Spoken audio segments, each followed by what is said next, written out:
Saudara, kita lanjutkan membahas tentang Zen itu, Tai Chi ya. Tai Chi Zen ya. Kita mau melanjutkan bagaimana perjalanan dialog peradaban antara India, Tiongkok, dan lalu kemana Asia Tengah situ, Persia, lalu ke Tibet, gitu, lalu ke Korea, lalu ke Taiwan, akhirnya juga kemana, ke Jepang, ya. Dan ketemu yang unik di situ adalah ketemu dengan samurai, ya. Nah, keunikan itu bisa dibaca Anda di dalam satu bukunya ini yang saya bikin, dah. Jadi di sini ada satu kisah tentang bagaimana sebenarnya orang Jepang itu melihat dengan dari sudut kacamata samurai yang lebih praktis daripada intelektual, mengatakan bahwa apa sebenarnya organisasi yang massa itu penting, atau apa organisasi orang yang elit yang ngerti betul-betul masalahnya, ya. Kalau di India mengatakan begini, lapisan kesadaran yang paling bawah itu sudra. Jika bangun pagi ya dia pikir, dia yang ditanya adalah apa yang saya bisa kerjakan dan buat makan, kan. Lalu di atasnya dalam jumlah yang sedikit lebih kecil yaitu kasta Vaisya atau pedagang. Dia bangun pagi ya dia berpikir, saya apa yang bisa saya kerjakan ini supaya ada untung bersama-sama dengan teman-teman atau dagang atau apa ya, begitulah. Nah, yang ketiga adalah ksatria itu.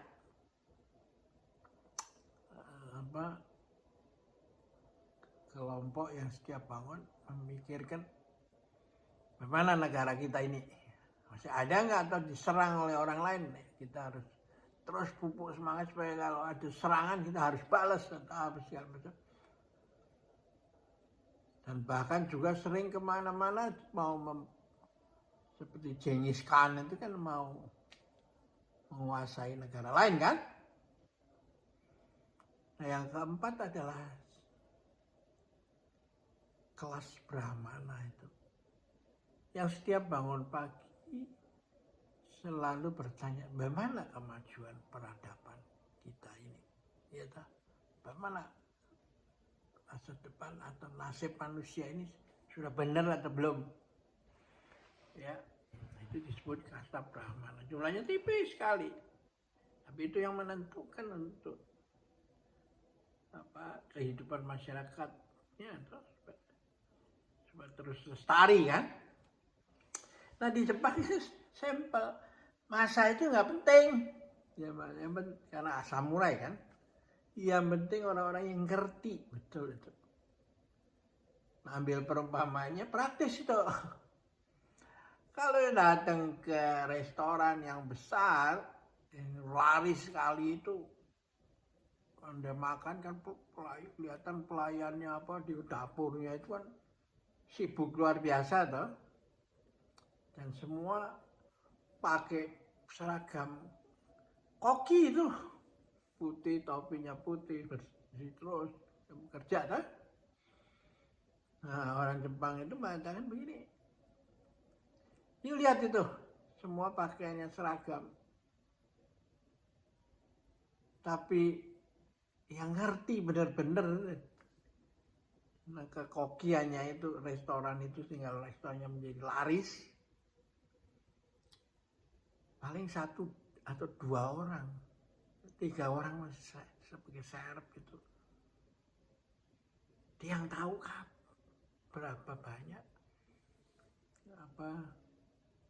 garam, bumbu lain ketemu dipadukan sehingga rasanya enak gitu. Ya, nah, orang ini ya jumlahnya nggak banyak. Yang pakai baju seragam koki itu banyak itu, ya ada tukang cuci piringnya, ada tukang potong sayur sama potong daging, ada tukang goreng ya toh, ada menyiapkan piring, mencuci piring ya. Itu semua jangan dianggap itu sebagai koki. Dia hanya berseragam koki, tapi tidak, pengetahuannya sangat terbatas itu, ya bidang kerjanya. Nah, orang ini kalau disuruh masak ya hasilnya kalah kabut kan. Nah inilah menariknya. Sebenarnya di timur ini sudah ada satu cara pandang yang orang yang masyarakat itu harus dipimpin oleh orang terpelajar. Nah, oleh perubahan yang terjadi di barat dirubah menjadi Vox Populi, Vox Dei. Suara rakyat adalah suara Tuhan. Dan lalu caranya gimana? Ya melalui pemilu lah, one man one vote. Sehingga suara satu orang profesor itu dihitung sama dengan yang tukang sapu, ya tukang cuci, gitu. Dan lain-lain. Nah, ini yang menjadi sesuatu yang dipropagandakan kemana-mana. Dan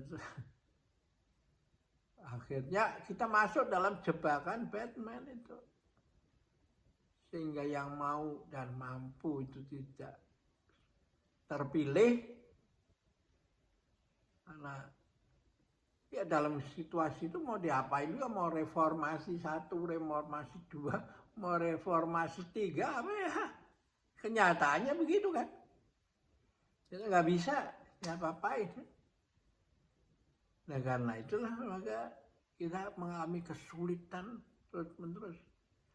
Karena akhirnya yang tidak mampu yang terpilih. Dan ketika tidak mampu terpilih, ya dia tidak tahu apa tugasnya sebagai petugas publik gitu. Ya, dia hanya bisa berpikir kayak kuda aja tuh. Ya, tidak bisa memilih keseluruhan.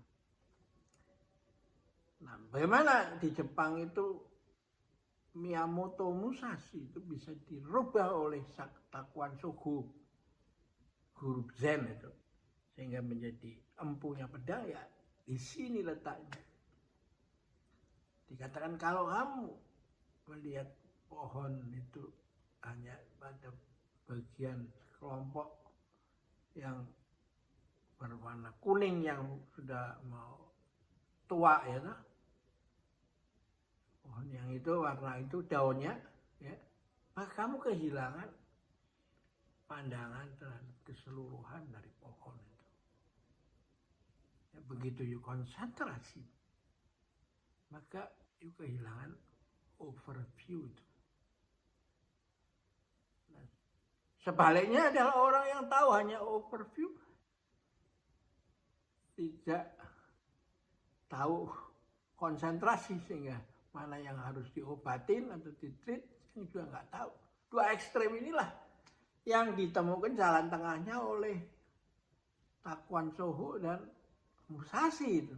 Diajarkan pada Musashi sehingga dia dalam konsentrasi dia tetap mindful.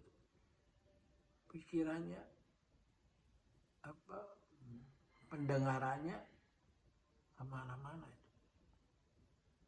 Konsentrasi di depan, biasanya di belakang lemah. Konsentrasi di atas, di bawah lemah. Di kiri, di kanan lemah. Ya. Nah, Apa yang dikerjakan Musashi itu adalah setelah dilatih oleh si Pakuan, dia mengatakan ketika konsentrasi pikiran itu, tapi dia masih kesadarannya membahana itu, ya. Sehingga dia nggak pernah kalau berdoa, dalam berdoa dia tidak mengenal konsepnya kusuk, ya, atau